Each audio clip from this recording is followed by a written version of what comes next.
اور جناب سلیمان علیہ السلام کے امتی کی شان بیان کرے کہ وہ آنکھ جھپکنے سے پہلے 80 گز اونچا 80 گز چوڑا 80 من وزنی تخت آنکھ جھپکنے سے پہلے لے آئے.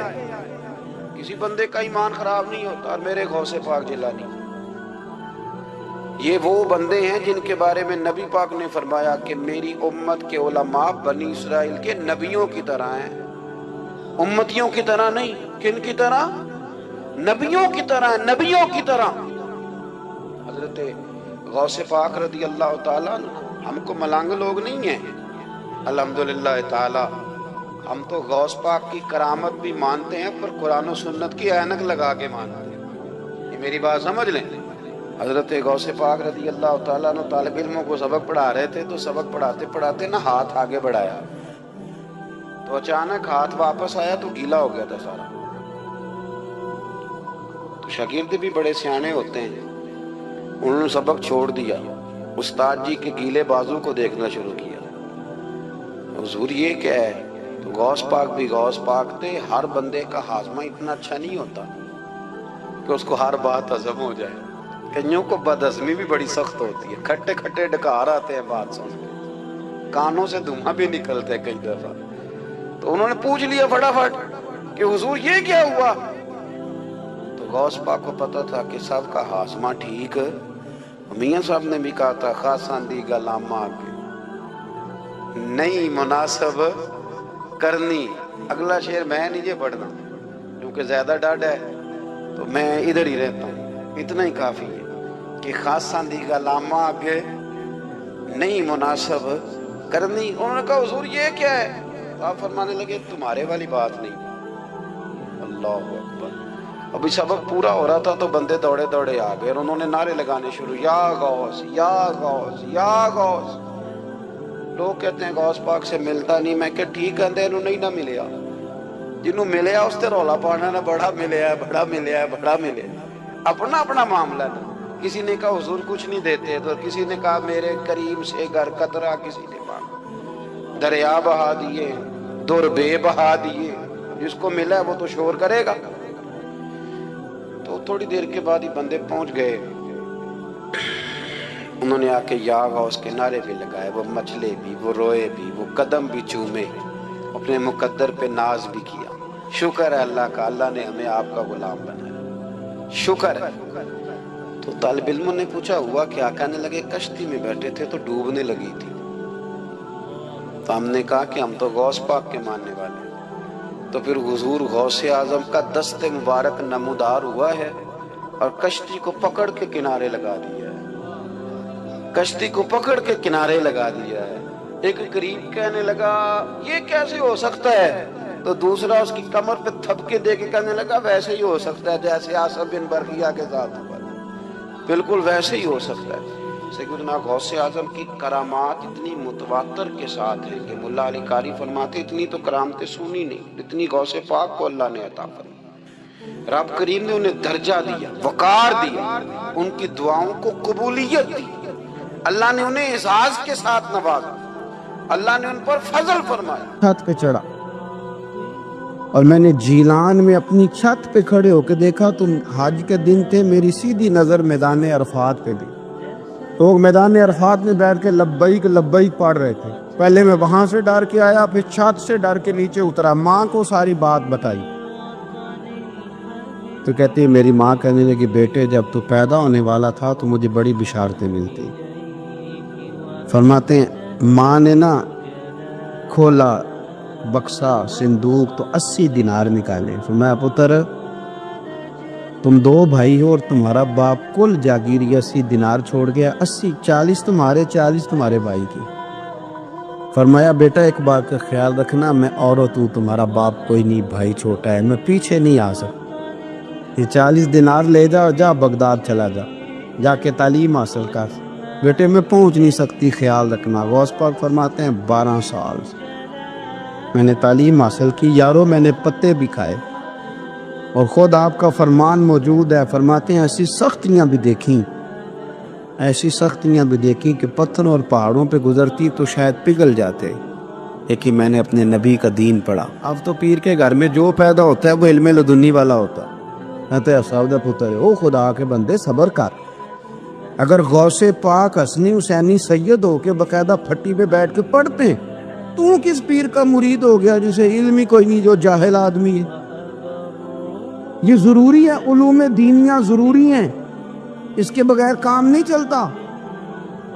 اور غوث پاک رضی اللہ تعالیٰ عنہ کی آپ پوری زندگی پڑھ کے دیکھ لیں. غوث پاک تمام اولیاء کے امام ہیں ساری زندگی. غوث اعظم سے کسی نے پوچھا آپ نے سب سے زیادہ دین کا کام کس طرح کیا، تو فرماتے ہیں تقریر کے ذریعے. اب تقریر کرنے والا مولوی ہوتا ہے اور تویز دینے والا، سبحان اللہ. غوث پاک رضی اللہ تعالیٰ عنہ فرماتے ہیں میں نے دین کا سارا کام کس ذریعے سے کیا ہے. ہفتے میں 3 جلسے کرتے تھے اور 70 ہزار کا مجمع ہوتا اور بغیر لاؤڈ سپیکر کے تقریریں ہوتی. اور فرماتے ہیں جیسی سمجھ پہلے بندے کو آتی تھی ویسی آخری والے کو آتی تھی. لوگوں نے کہا حضور یہ کرم کیسے ہوا؟ فرمانے لگے میں نے جب تعلیم حاصل کر لی تو بولنا آتا ہی نہیں تھا، تو میں بڑا پریشان ایک دن سو گیا تو خواب میں رسول کریم کا دیدار نصیب ہوا. انہوں نے فرمایا تو واز کیا کر، تیرے واز سے لوگوں کو فائدہ ہوگا. یا رسول اللہ میں اجمی بندہ ہوں، لوگوں کے سامنے کیسے بات کروں گا؟ تو حضور نے فرمایا منہ کھولنا ذرا. کہتے میں نے منہ کھولا تو محبوب نے 7 دفعہ لعاب دہن ڈالا میرے منہ. آپ فرماتے ہیں پھر بولتا میں تھا، اثر کوئی اور پیدا کر دیتا. حضور غوث پاک رضی اللہ تعالیٰ عنہ نے 40 سال دین کا کام کیا. صبح کے وقت فقہ کا درس دیتے تھے فجر کے بعد، کچھ دیر کا ناشتہ کرتے سو جاتے، پھر آ کے مدرسے میں پڑھاتے باقاعدہ بچوں کو. غوث پاک رضی اللہ تعالیٰ عنہ کی سیرت پر آپ ساری کتابیں پڑھ لیں، ساری کتابیں لو. میں نے بھی بڑا ہی دعویٰ کر دی ہے، یعنی ساری کتابیں جتنی اب تک چھپی ہوئی ساری پڑھ لو، کہیں نہیں ملے گا کہ ہم غوث پاک کے آستانے پہ گئے. غوث پاک کسی بندے نے یہ نہیں کہا ہم غوث پاک کے آستانے پہ گئے، غوث پاک کے دربار پہ گئے. سب نے یہی لکھا ہے کہ ہم حضور غوث پاک کے مدرسے میں گئے. ہمارے نا مدرسوں میں سبق تقسیم ہوتے ہیں، سال جب شروع ہوتا ہے نا تو سبق تقسیم ہوتے ہیں. ہمارے مدرسے میں بھی تقسیم کرتے ہیں ہمارے مولانا. آپ حدیث پاک پڑھائیں گے، فلانا استاد منطق پڑھائے گا، فلانا فلسفہ پڑھائے گا، فلانا یہ سبق تقسیم ہوتا ہے، فلانا قرآن، فلانا حدیث، فلانا فقہ. تو غوث اعظم کے مدرسے کے جو ناظم تعلیمات ہے وہ کہنے لگے حضور سبق بانٹنا ہے تو آپ کو کون کون سا سبق دے دیں، کون کون سا پیریڈ پڑھائیں گے؟ تو آپ فرمانے لگے نہیں پیریڈ رہنے دو. حضور پھر فرمایا اس طرح کرو لائق بچے تم رکھ لو اور نالائق سارے مجھے دے دو. میں جانوں اور نالائق جانے، نالائق سارے میرے. غوث پاک رضی اللہ تعالیٰ نالائق سارے رکھ لیے کند ذہن. اور حضور غوث پاک ان کو اسباق پڑھایا کرتے، ان پر محنت کر. فجر کے بعد فقہ کا درس، 10 بجے مدرسے کی کلاس، زور کے بعد حدیث پاک کا درس، مغرب کے بعد تفسیر بیان کرتے. بانج علموں جو کرے فقیری وہ کافر مرے دیوانہ. اور عشاء کی نماز کے بعد ہفتے میں 3 جلسوں سے خطاب. اور یہ سارے کام کر کے نا تو پھر بھی غوث اعظم جب دنیا چلی جاتی تو وضو کر کے مصلی پہ بیٹھ جاتے. اور 40 سال بیت گئے، ساری رات اللہ کی بارگاہ میں عبادت کرتے. 40 سال حضور غوث پاک کو اللہ نے بڑا اعزاز دیا، کتابیں لکھی، ڈیوٹی کی، محنت کی، کوشش. ایک عیسائی مسلمان دونوں جھگڑا کر رہے ہیں، غوث اعظم گزر رہے ہیں، جھگڑا ہو رہا ہے. عیسائی مسلمان سے کہتا ہے ہمارے نبی صلی اللہ علیہ وسلم نے مردے زندہ کیے، تمہارے نبی نے بھی کو کیا تو بتاؤ. مسلمان پڑھا ہوا نہیں تھا، حالانکہ نبی پاک نے بڑے مردے زندہ کیے، پڑھا نہیں تھا، بتا نہ سکا. غوث اعظم کے کان میں آواز گئی تو جا کے عیسائی کا بازو پکڑ کے جھنجھوڑا. فرمانے لگے کیا کہا تم نے؟ میرے مصطفیٰ نے مردہ زندہ کیا تو بتاؤں. فرمایا تو نبی پاک کی چھوڑ، میں غلاموں کا غلام ہوں، میں غلاموں کا غلام ہوں، مجھے بتا کون سا مردہ زندہ کرنا. تو چھوڑ حضور کی بات نہ کر، میں غلاموں کا غلام ہوں، مجھے بتا کون سا مردہ زندہ کرنا ہے. پرانی قبر پہ لے گیا، کہنے لگا دی اگر نہ ہوا تو. غوث اعظم فرمانے لگے جو تو کہے گا وہ میں کروں گا. تو کہنے لگے اگر ہو گیا تو تو غوث اعظم کہنے لگے نہ میرے خانقاہ پہ جھاڑو دینا، نہ میرے برتن مانجنا، نہ میرے گھر کا سودا لانا. اگر زندہ ہو گیا تو بس میرے نبی کا کلمہ پڑھ جانا، بس میرے رسول کا کلمہ پڑھ جانا. اللہ اکبر. اس نے جو سب سے پرانی قبر تھی نا وہ کہتا ہے یہ ہمارے دادا نے بھی نہیں دیکھا تھا بندہ کون ہے. اس قبر پہ کھڑا ہو کہنے لگا اس کو زندہ کرے. تو غوث اعظم رضی اللہ تعالیٰ عنہ قبر کے سرانے کھڑے ہوئے تو دعا کرنے لگے, کہنے لگے مولا اپنے لیے نہیں تیرے رسول کے لیے.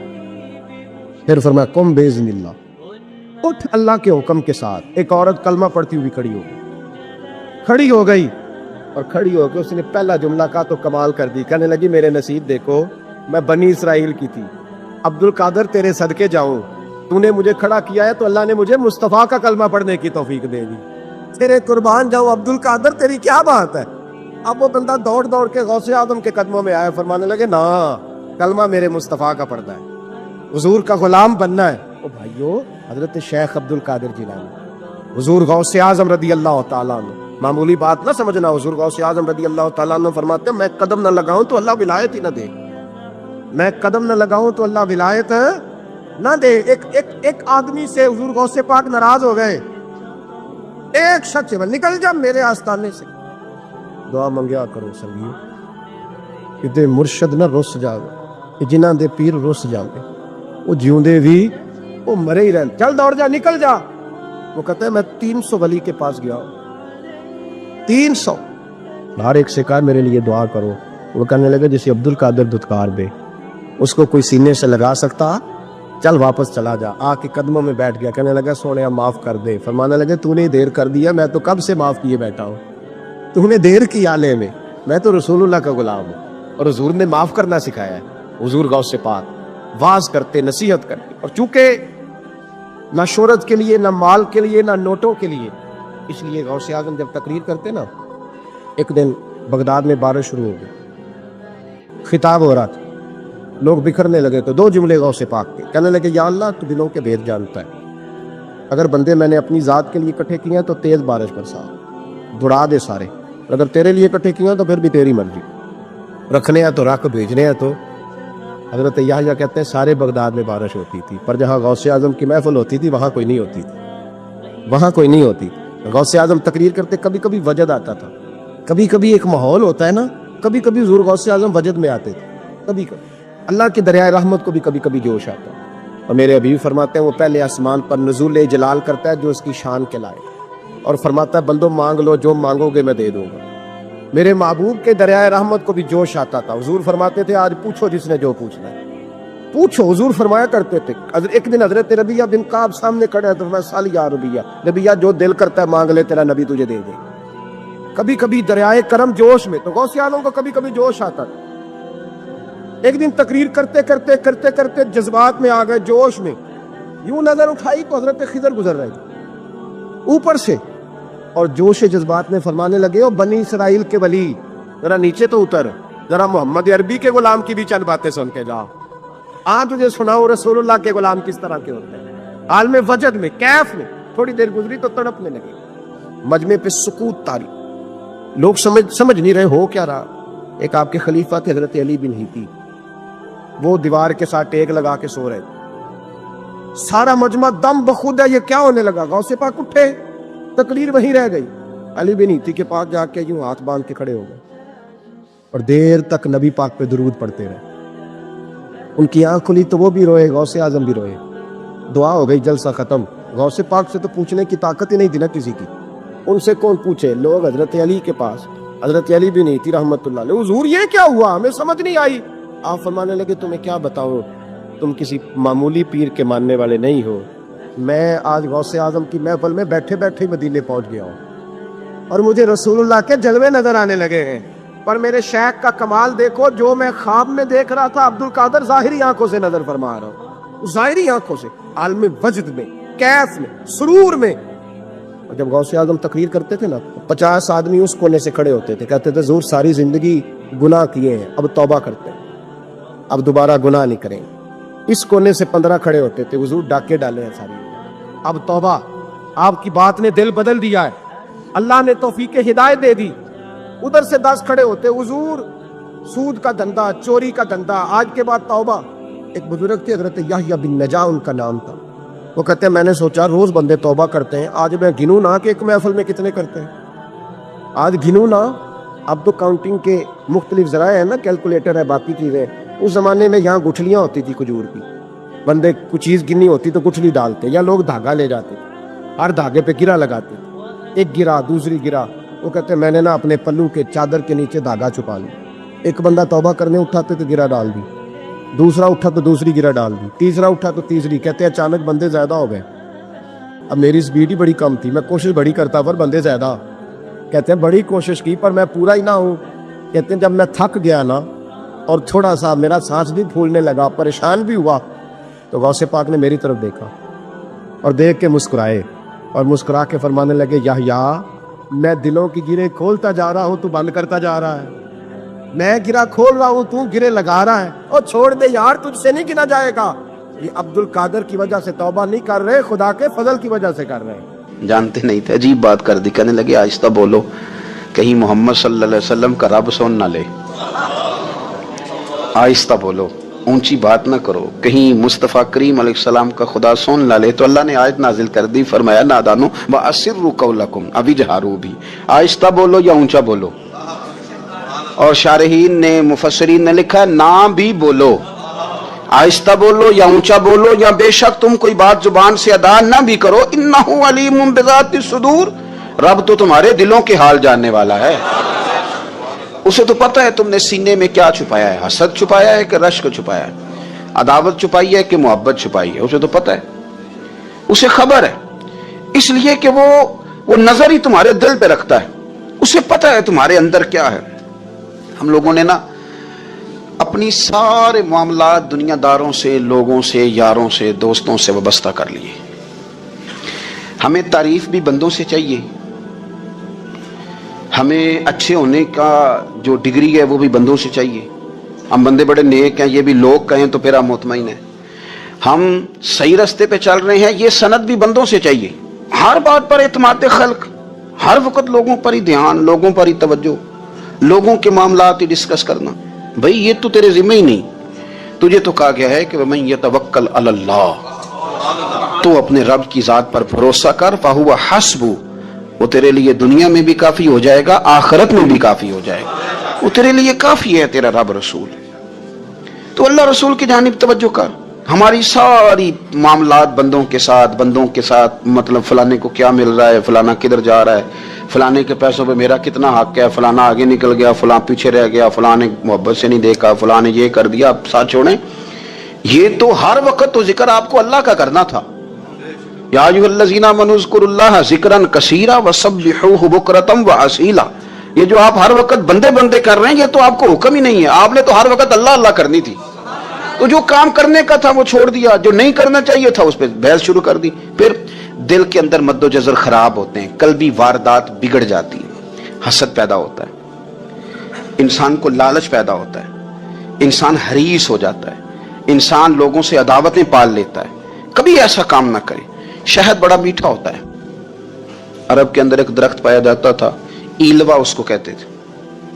اس طرح ہمارے ہاں نیم نہیں ہوتی، کڑوا ترین اس کا ذائقہ ہوتا ہے. اور آپ کچھ دیر اس کو پانی میں ڈال دیں تو پانی بھی سارا کڑوا ہو جاتا ہے، چونکہ اس کے خمیر میں رب کریم نے کرواہٹ رکھی ہے. اور حکمت ہے، اس کرواہٹ کا بھی اپنی جگہ فائدہ ہے. لیکن حضور سید عالم صلی اللہ علیہ وسلم نے ایک مثال بیان فرمائی، اور وہ بڑی سمجھنے کی ہے. حضور مثالیں دیتے تھے تو کمال ہو جاتی تھی. بڑے سے بڑا ان پڑھ بندہ بھی اس کی روح تک بات اتر جاتی تھی. کریم محبوب علیہ السلام فرمانے لگے کہ اگر ایلوا درخت کے کچھ ٹکڑے شہد میں ڈال دیے جائیں نا، تو شہد سے زیادہ میٹھی چیز کوئی نہیں ہوتی. تو حضور فرماتے ہیں کہ وہ ایلوا کا درخت جو ہے وہ شہد کو بھی بگاڑ دیتا ہے، اس میں کرواہٹ پیدا کر دیتا ہے. حالانکہ وہ بڑا میٹھا تھا، اپنی جگہ اس کی مٹھاس میں کوئی کسی قسم کی کمی نہیں تھی، لیکن وہ ایلوا کے درخت نے اسے بگاڑ دیا. اللہ کے محبوب فرماتے ہیں جس طرح ایلوا کا درخت شہد کو تباہ کر دیتا ہے نا، اس طرح حسد آدمی کے ایمان کو تباہ کر دیتا ہے. ایمان بڑی میٹھی چیز ہے، بڑی حسین چیز ہے، لیکن جب حسد آ گیا نا، حسد ہے کیا؟ حسد بندوں سے نہیں ہوتا، یہ سمجھ لیں. حسد کا مطلب، حسد کی لغوی تعریف یہ ہے کہ یہ سمجھ لینا کہ یا اللہ اسے نہیں دینا چاہیے تھا، مجھے دینا چاہیے. یہ تعریف ہے. تو حسد ہوتا کس سے؟ حسد دراصل بندے پہ نہیں کیا جاتا. حسد کا معنی یہ ہے کہ آپ اللہ کی تقسیم پر اعتراض کر رہے ہیں. آپ کا کہنا یہ ہے کہ یا اللہ یہ تقسیم ٹھیک نہیں ہوئی، معاذ اللہ یہ ادھر چلا گیا، یہ تو ادھر آنے والی چیز تھی. تو یہ آپ نے ڈائریکٹ جو مقابلہ شروع کیا، معاذ اللہ یہ تو آپ نے اللہ کی تقسیم کے ساتھ شروع کر دی. تو پھر دل میں بگاڑ آتا ہے.